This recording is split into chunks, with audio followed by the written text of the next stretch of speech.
my most humble pranams at the Divine Lotus feet, Bhagwan Sathya Baba.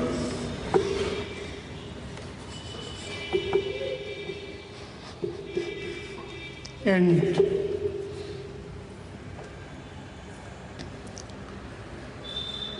my dear students,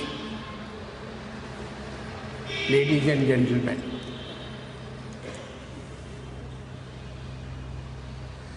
standing here talking to you is not an easy job for me.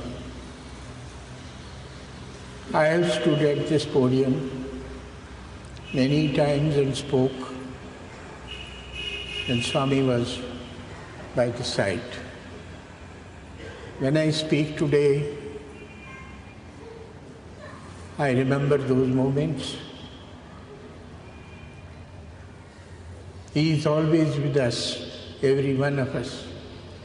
But every one of us realizes truly his physical presence was magnetic. There was nothing like the experience of his physical presence. That we miss. I was very fortunate to learn at his feet the basic principles of administration, basic principles of human administration, basic principles of financial administration, basic principles of material administration, and the ultimate principle of clinical administration, that is love. How to bring the word love in treatment of patients who are suffering with disease. They do not require only the treatment of the disease, they require love, they require affection. This unfortunately is missing from our present style of treatment, technically, professionally. There were no curriculum of medical colleges. All over the world, human relationship is dealt with for treatment of the human being.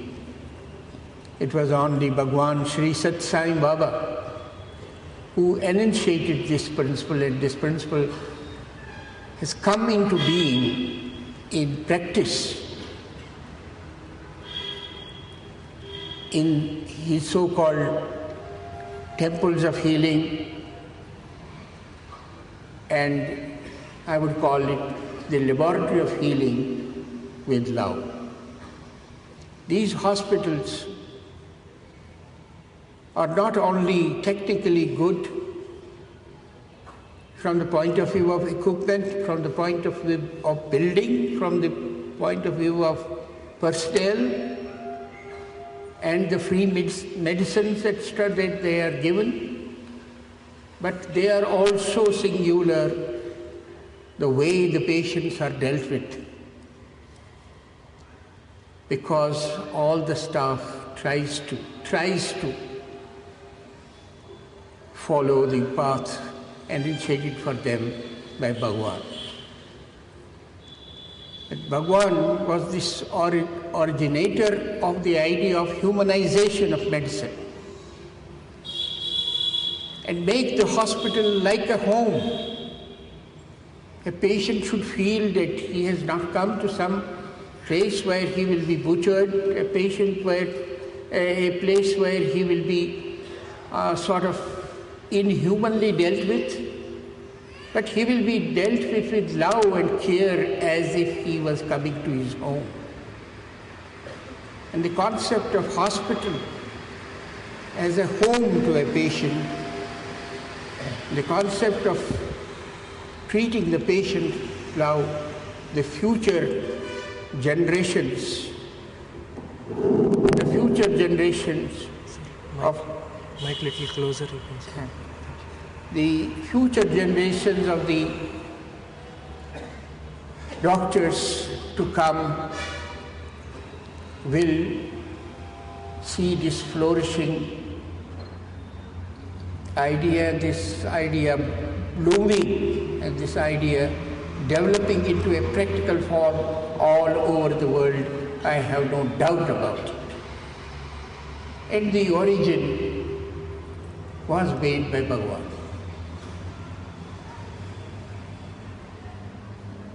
And this unique experiment will be a beacon light for all the world to follow, at least the medical world to follow in future.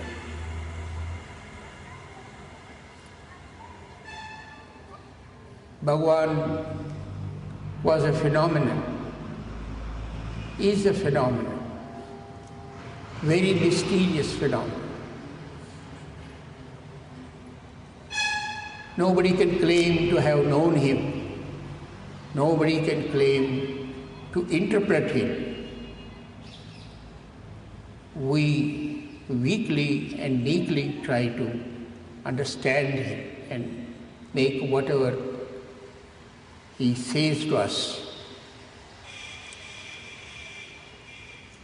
It was this quality of the mystery, of the mystic in Bhagavan, that attracted me right in the beginning as to who is this Sai Baba. I did not know anything about him till 1970, I think. I had been on an official trip to Iraq, and when I returned to Delhi, I went to a friend's place in whose drawing room, just close to the settee, used to be two big pictures and beautiful pictures of Shiva on one side and Devi on one side. And when I returned, he called me for a dinner at his place. I saw it in between the two photographs. He had put a photograph of somebody with a huge profuse hair and looking like a hippie. And out came from my mouth, "Somnath, what have you put up here? A hippie's photograph? What has happened to you?" He got very much nonplussed, particularly his old parents. They kept quiet, they were talking, and they were looking to me as if I had said something which was blasphemy. And I said, "I'm sorry, have I made a mistake?" He said, "No, this person is Bhagavan, God himself. He is a mixture of Shiva. You can see him, Shiva in him, you can see Shakti in him, if you have the power, if you have the faith in you." I said, "Who is anyway this person?" He said, "It's called Sathya Baba." He gave me a book in Hindi. I did not know how to read Hindi so fluently, but he gave me a book, Satyam Shivam Sundaram Part 1. I took this book home, and then next day I started reading it, casually turning the pages. And I got so much interested in the whole book, with great difficulty I read the whole book from the first page to the last page. That was the attraction, that was the mystique, that was the mystery in Swami. That attracted me. And the moment I finished the book, by that time I realized I had missed my classes also. I was a teacher, faculty member. That day I had in AIMS, I had missed my lecturing. I did not know. My meals also. I was busy with the book. I don't know who was my guru towards the mysticism of Swami, the Satyam Shivam Sundaram Part 1, or my friend Somnath. But that is how I got introduced. And I gradually started coming to the bhajans and all that, made inquiries, what is the organization, what is this, what is that, and gradually I became involved. I became involved to such an extent that I even forgot what was my motivation while working at AIIMS in the Department of Anatomy those days. But when I shifted to hospital in 75 and became in charge of all the hospitals of AIIMS, somehow or other it dawned on me that this book has come to me and this light has come to me, this awakening has come to me in order to utilize it in the hospital. And in the AIIMS hospital also I tried to humanize as much as I could. I had not come in contact with Swami by that time. It was only the book. The mysteries always attracted me. When I was a child, the mysteries, the stories used to attract me. And which are the better mystery books than the Puranas, than the stories of Mahabharata and Ramayana and all these things. And these, I was belonging to a very religious, orthodox Brahmin family of Kashmir, very ritualistic family. So I was interested in mystery. Who is God? What is God? What is behind all this? All this cannot be untrue. There is some truth somewhere. The moment I read Satyam Shivam Sundaram, I got this impression that here is the person who can tell me everything. And I became his servant forever. Then, of course, the developments took place and further events happened when Bhagwan decided must have conceived, I don't know when and how, about forming a super specialty hospital. I also do not know how he chose me. I had absolutely no contract with him. I had interviews. I had come, 1983 I had come. I had interviews. He knew that I was the medical superintendent and medical director of All India Institute of Medical Sciences. But he never talked to me about it. Very, very meticulously he developed the faith in me as a scientific person, imbibed in complete scientific way of medicine. I had started disbelieving all the stories, all the things that I had read in Puranas. I had read about the things that are happening through the Mahabharata and Ramayana. I thought most of it was imagination, some good novel written by people. Frankly speaking, that was my impression. The faith had come to the minimum. But when I used to go Swami's bhajans and all these things, I used to go to the in Delhi suburb. We had adopted a village, Sultanpur. We used to go there.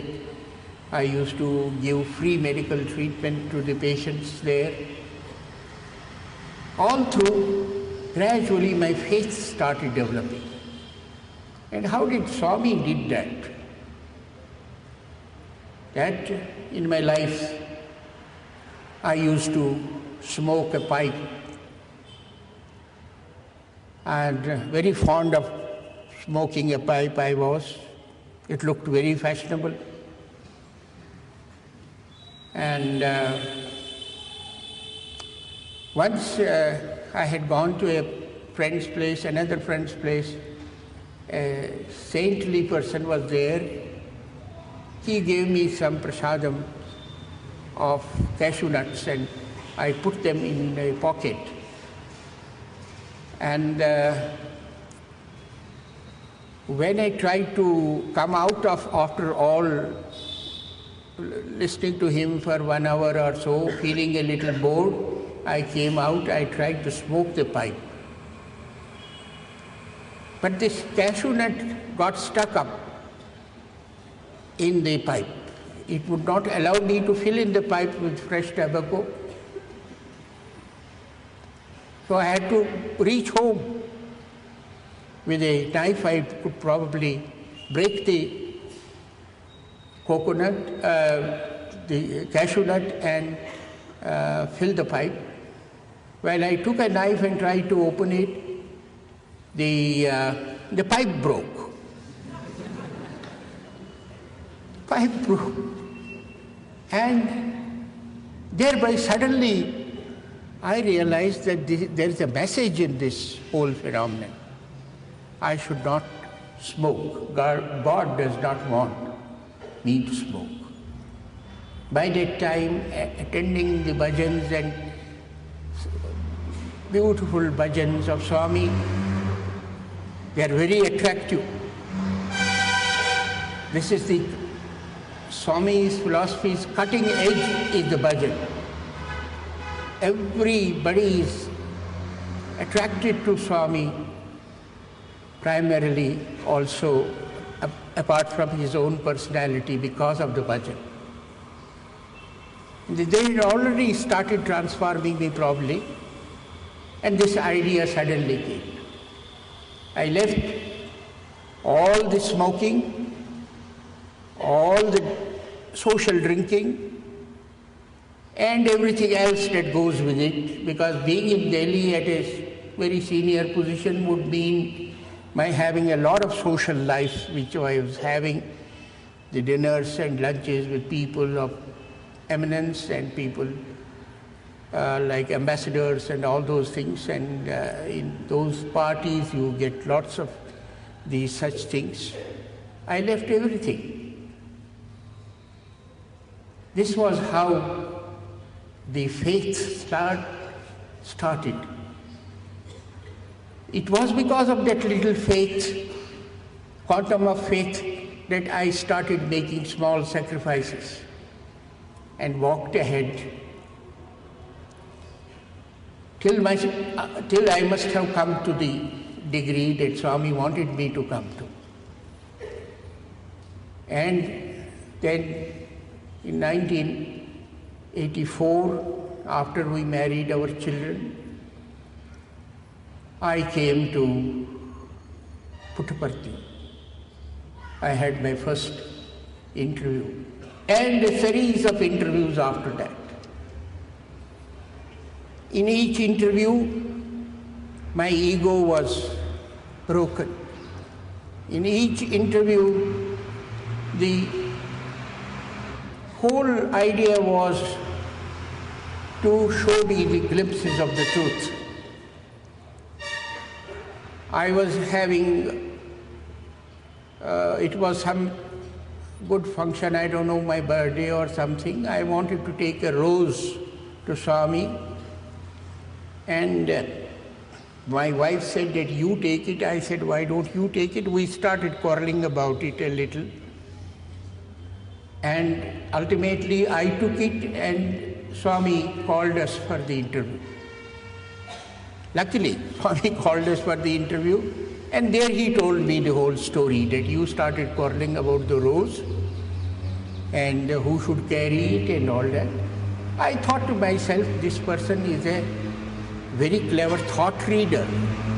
This came to me as in the mind, as a doctor, that thought reading is a process that can be practiced, and probably he reads the thoughts. And I kept quiet. Next day, night, I had a dream in which Swami, I very rarely have dreams. But Swami came to me in the dream. He said, have Pad Namaskar. Very clearly, take off your specs. Because during earlier Pad Namaskars with my specs on, I could not touch with my eyes his feet. And I did not want to hurt his feet by my spectacles. So it was a half Pad Namaskar actually. So he told me, take off your spectacles. And I did the Pad Namaskar. Next day again I had an interview. We, that means myself and my wife, and Swami told me, did I come to you in the dream? I said, yes, Swami. I gave you the Pad Namaskar? I said, yes, Swami. So it's not thought reading.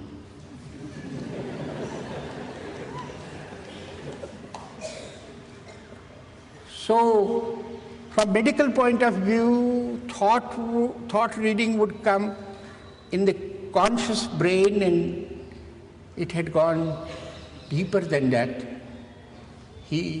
How could he go to the depths of the mind unless he had great spiritual powers? That was quite clear to me. No doubt about, to a doctor to convince him, and to a scientific person.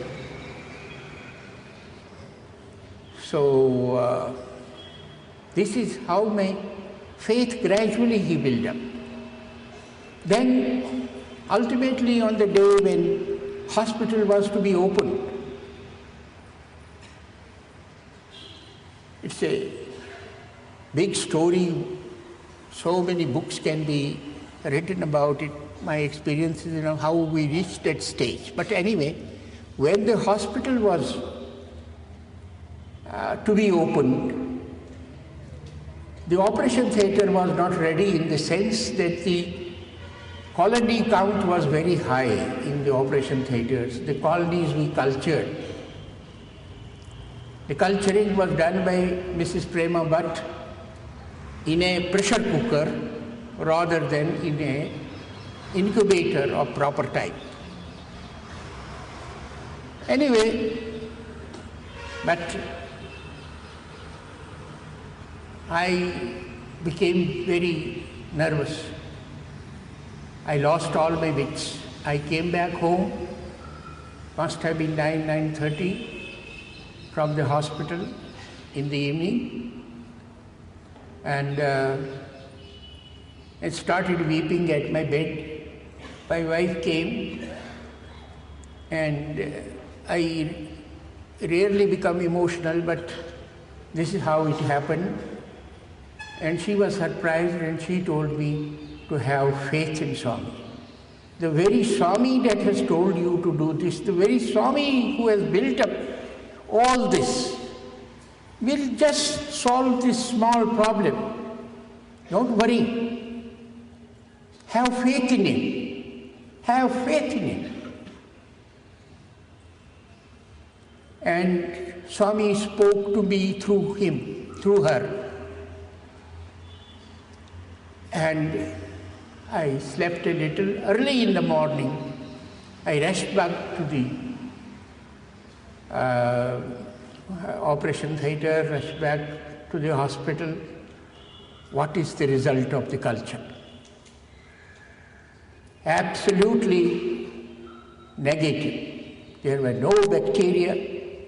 It was a clean theatre, and I could, on my conscience, we could operate. We could have operated when the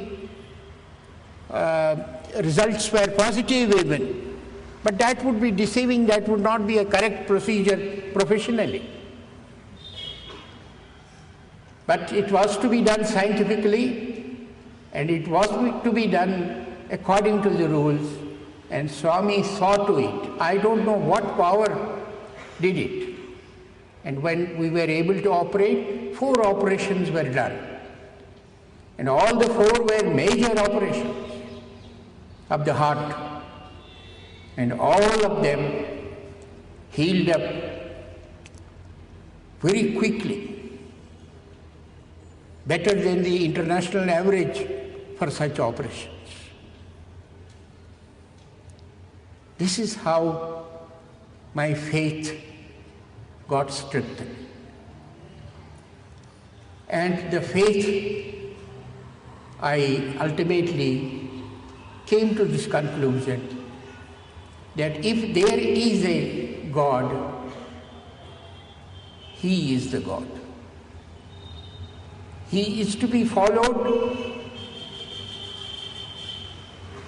impeccably. He is to be followed without any contradiction. He is to be followed without any doubt. When that happens, then things start happening.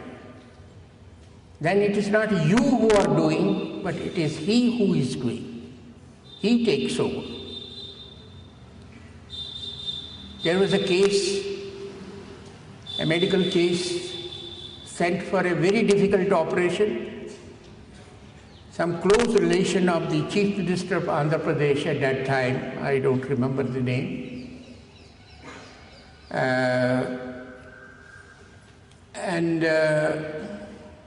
he was settled down in London,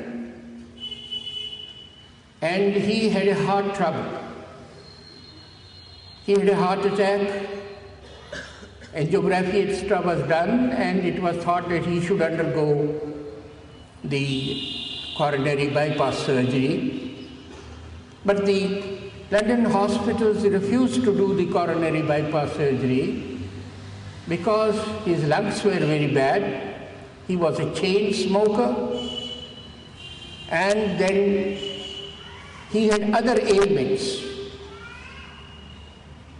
This gentleman was brought by his close relation, the Chief Minister, to Bhagwan's feet and told him that this patient is there, you are the only respite. Bhagwan said, all right. He called me. He said, to deal with this situation. I called the best heart surgeon available at that time, Professor Venugopal from AIIMS. This fellow had something wrong with the abdomen also, which we did not know at that time. I called the professor and head of the Department of Surgery from AIIMS also. And they all flew to Bhagwan. Everybody was waiting for his command. No question. He could just say, come, and the people would come. They came, they examined the patient with very bad lungs and a cancer of the colon in the abdomen. His appendix was bad and he had bad coronaries. What to do, Bhagwan, with such a patient? He said, 2 surgeons will operate. This is what Bhagwan said. Not the surgeon, not myself. Bhagwan said, 2 surgeons will operate. One will operate on the abdomen, one will operate for the heart, simultaneously. I was exasperated. such a bad patient with very bad lungs and a great drinker also. His liver must have also been compromised. The prognosis for such a patient is very bad. But Bhagwan's command was there. The surgeons started operating. And believe me, the operations went on very successfully. 3 major operations were done, one on the heart, one on the colon, and one appendix also removed. And the patient recovered remarkably well, to the extent that he left smoking, he left drinking, and he became a good man also in the process, because he got a lesson of his life. This is practically a medical thing which is documented, which anybody can see and see the facts for themselves. This is what faith can do. The faith of those doctors in Bhagavan and the blessings of the Bhagavan and least ego on the part of the physician, treating physician or myself. There was no doubt about it. And it's a remarkable thing. While all this was going on, another thing happened which was very important and still is very important to me. And my mother-in-law suddenly fell ill. I got the message in Puttaparthi. I told them to shift the mother-in-law to All India Institute of Medical Sciences. I did some telephoning and all that. She got admitted there, and I told Bhagwan that I have to go to Delhi. And the problem is my wife's mother is not well and all this. Bhagwan said, go. Don't worry, all will be well. Both of us went. She was admitted there and her abdomen had swollen up. There was a knot that had developed in her large intestines. That knot was not resolving itself. A surgery was needed. And she was severely diabetic and a poor risk for surgery. The head of the department of surgery, who was a friend of mine, an erstwhile colleague, he said it is very difficult to do this operation. And be prepared for anything if your children may be called and all this and that. My wife probably has more belief and more faith in Bhagavan at that time. She rubbed the vibhuti after everybody left of the abdomen of her mother. And believe me, in the morning, during the night itself, the knot resolved. She passed huge amount of stools and the whole swelling was reduced. In the morning, when the surgeon came for the morning round to see how to plan the surgery and what to do, she found a perfectly normal patient. He said, there is nothing wrong. What happened? My wife said, I rubbed the vibhuti of Bhagavan Sri Sat Sai Baba on her abdomen. This is what happened. He said, oh. And cut off his visit and went out of the room, private room. Next day, unfortunately for her and me, the same malady appeared again. Again the abdomen got swollen up and Again the same treatment was done. He said, the surgeon said, look, I told you, these things don't work. Surgery has to be done. I said, if it has to be done, why don't you do it? Oh, he said, see, risk point of view and all that. Just, and she again rubbed the vibhuti and the swelling rectified. Second time, and afterwards it did not. My surgeon fellow got really now there is something more to be thought about this vibhuti. It is really working, he said. It's better than surgery. And he said, no, I will send her for the sigmoidoscopy and for the X-ray examinations and all those things. I said, by all means. She came out perfectly okay, there was nothing wrong. A misdiagnosis probably. That's what the radiologist said. You see, the surgeon Sharma, who was the head of the department of surgery, he became a devotee. That's what I say, that it has a greater significance for me. It was not now A.N. Safaya alone, but it was his colleagues also, erstwhile colleagues in AIMS who were very, very skeptical about free high-tech medicine. How can it be given free?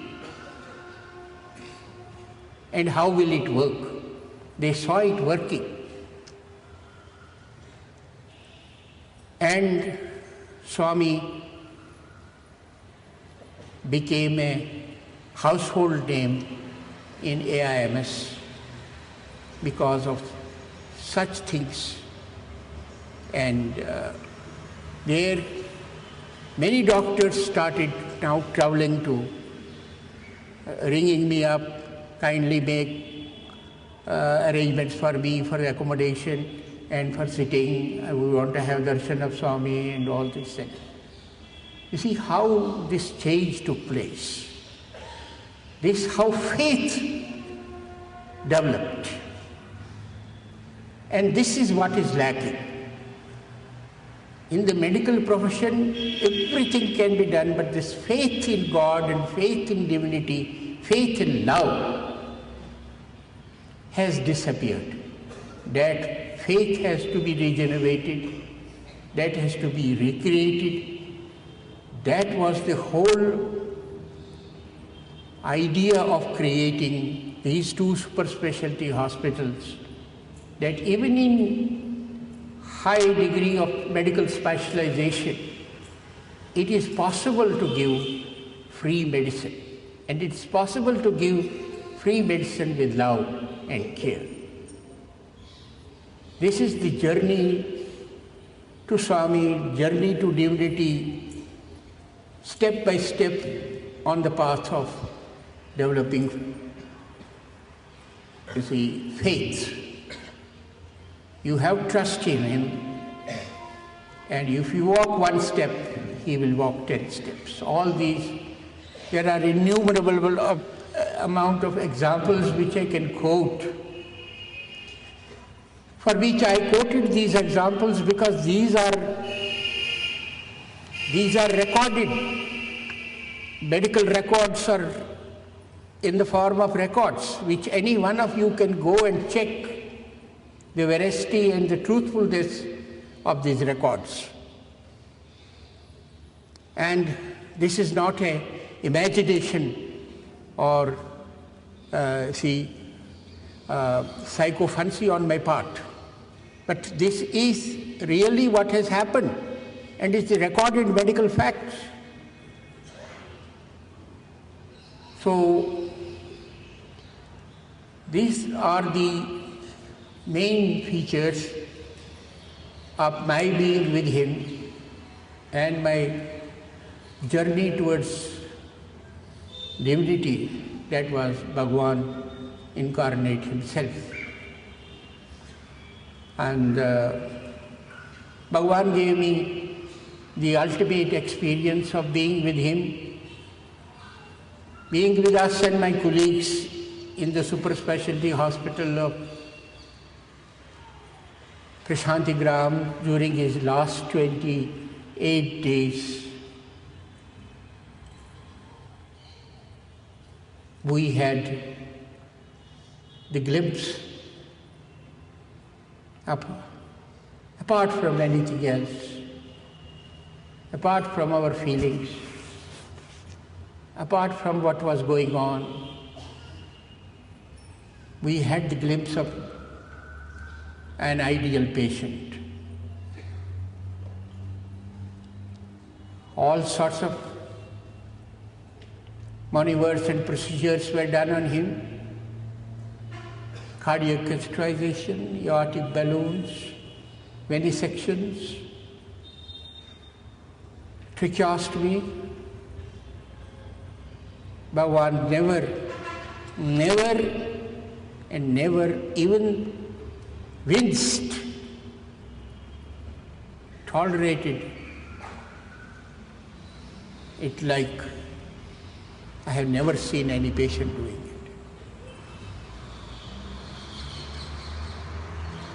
And this is the ultimate chapter in My Life is My Message. He has given a message to all of us how to behave in the ultimate suffering also.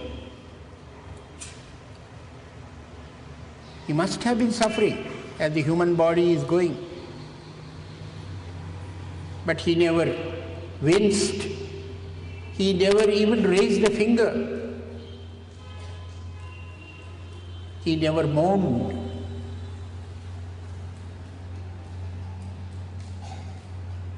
Till quietly he dissolved himself with the divinity. It was an ultimate experience, and I must be one of the few, along with my colleagues, who not only saw the glory, who not only saw the blooming of the rose, who also saw the drooping of the rose. It will always be an ultimate experience with us, over which I am not still able to cross over. I have submitted my resignation to the Central Trust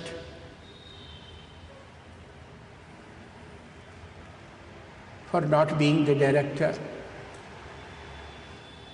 because I feel in my hearts of hearts that one person which I wanted to save, which we should have wanted to save, which we could not save, because he wanted it that way. I know that. It's a matter of faith. But it's very difficult to convince myself. And I cannot work in the same hospital now. That is why I want to take leave from the administration of that hospital. And the years of closeness of 21 years with him by his side, to work with Bhagavan was just walking on the edge of his word, which most of you must have known. You cannot make a mistake. There was nothing like 99% with him. Everything had to be 100%. There is no compromise. You have to work for 100%. And you had to work if you are his devotee, if you have faith in him, You have to do it that way. There is no question. He was a very, very, very hard taskmaster. There is no question. All of you who have been his students or ex-students must have known and must be knowing. For me, he was close and I was feeling the heat every moment. Any time I used to go away from Puttaparthi to Delhi, I was heaving a great sigh of relief. I am away from the heat. Let me enjoy. But reaching Delhi, I was longing for that heat again. When shall I come back? That was Swami. And that is Swami. It is very difficult to think of a world without his physical form, for me at least. Mentally he is always with all of us. And he is even guiding us.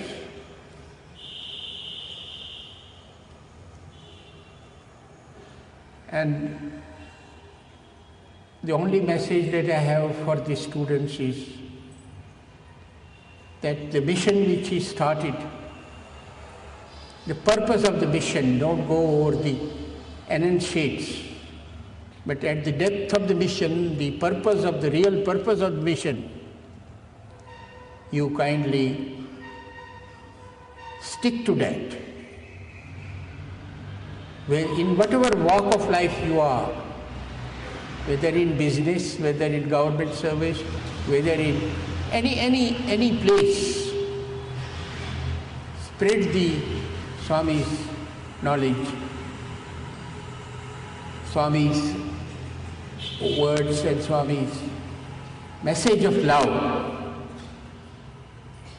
The whole medicine concept is born out of love. That is that healing. Not that because he has money, not he is a rich man, let me plunder his pocket and therefore let me treat him. No, love him. And similarly, this love can be practiced anywhere, in any branch, in any service of life you are working in. Thank you, and Sai Ram to all of you.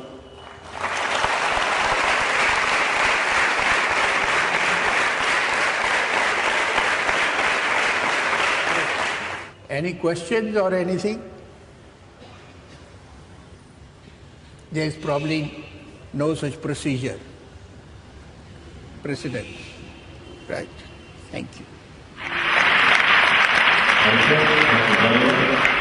The senior cardiologist at Whitefield Hospital to offer a bouquet as a mark of her affection and gratitude. I also request Mr. Krishna Kumar, the finance controller at Whitefield Hospital, to offer a bouquet as a token of gratitude. Thank you very much.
Safaya.